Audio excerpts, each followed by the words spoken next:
عن علی قال قال النبی صلی اللہ علیہ وسلم ان فی الجنة غرفا ترى ظهورها من بطونها وبطونها من ظهورها فقام اعرابی فقال لمن هي یا رسول اللہ صلی اللہ علیہ وسلم فقال لمن اطاب الکلام وأطعم الطعام وأدام الصيام وصلى باللیل والناس نیام۔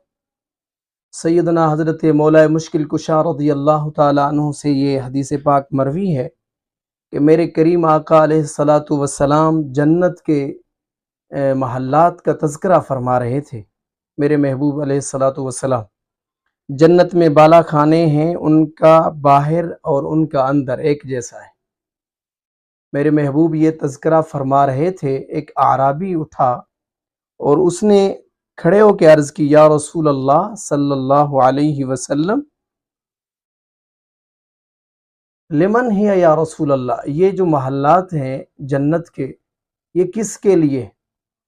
فقال لمن اطاب الکلام، میرے کریم آقا علیہ الصلاۃ والسلام نے ارشاد فرمایا جو خوش کلامی کرے، یعنی جو خوش اخلاق پیش آئے، جب کلام کرے تو اچھے طریقے سے کرے، جب کلام کرے تو بہترین طریقے سے کرے، یہ جنت کے محلات ان کے لیے۔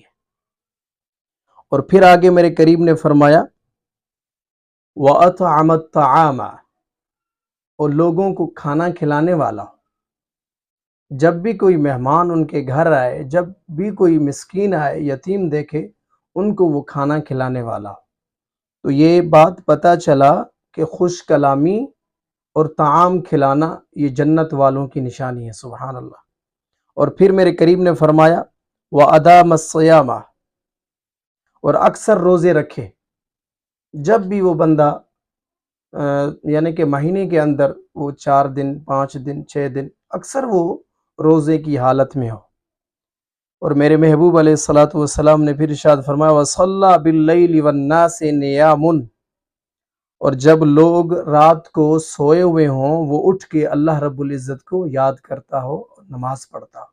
یعنی جب ساری دنیا سوئی ہوئی ہو، رات کے آخری حصے میں وہ بندہ کھڑا ہو کے اللہ رب العزت کی پاک بارگاہ میں آئے، وہ نماز پڑھے اور اللہ رب العزت سے معافی طلب کرے۔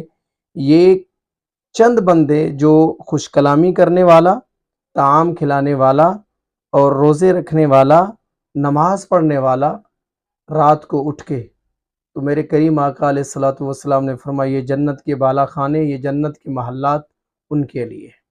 تو کتنی بہترین حدیث ہے میرے محبوب علیہ الصلاۃ والسلام کی۔ آج یہی تو ہمارے معاشرے میں بگاڑ ہے کہ جب کلام کرتے ہیں تو گالیوں سے شروع کرتے ہیں، جب کلام کرتے ہیں تو بدتمیزی کرتے ہیں۔ لہٰذا ہم محبوب صلی اللہ علیہ وسلم کے اس فرمان پہ عمل کریں تو انشاءاللہ ہم بھی جنت کے حقدار بن جائیں گے۔ اللہ رب العزت سے دعائے ہمیں عمل کرنے کی توفیق عنایت فرمائے۔